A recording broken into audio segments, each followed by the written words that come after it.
খুবই আশ্চর্য লাগছে।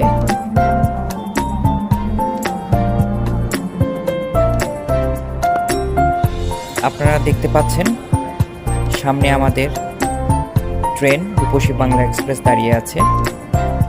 সকাল 10:45 ট্রেনটি ঢাকা থেকে বেনাপোলের উদ্দেশ্যে ছেড়ে যাবে। যতটুকু খবর পেয়েছি আজকে ট্রেনটা রাইট টাইমে আছে।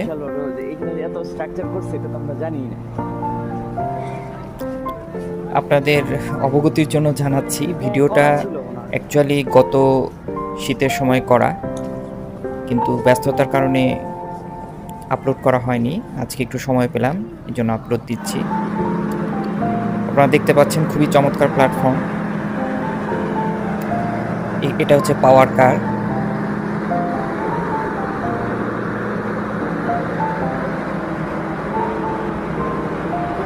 আমি আস্তে আস্তে আমার কম্পার্টমেন্টের দিকে এগিয়ে যাচ্ছি। আমার কম্পার্টমেন্ট হচ্ছে গ।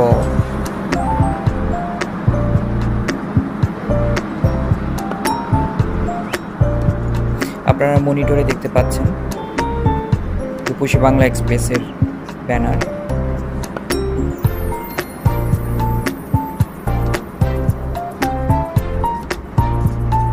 অবশেষে আমরা চলে এলাম আমাদের গ কম্পার্টমেন্টে। আপনাদের সকলের অবগতির জন্য ঢাকা থেকে বেনাপোলের ভাড়াটা আমি আপনাদের জানিয়ে রাখছি। ঢাকা থেকে বেনাপোল শোভন চেয়ারে যাত্রা করলে 455 টাকা, স্নিগ্ধায় 869 টাকা, এবং যদি কেবিনে যাতায়াত করেন তাহলে ভাড়া পড়বে 1041 টাকা।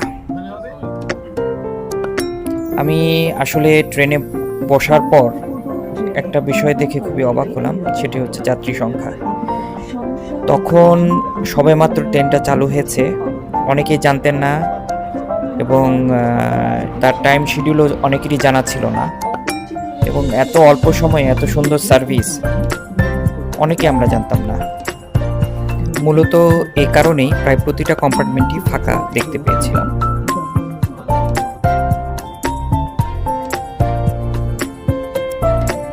অবশেষে ট্রেনটা সঠিক সময়ে যাত্রা শুরু করলো।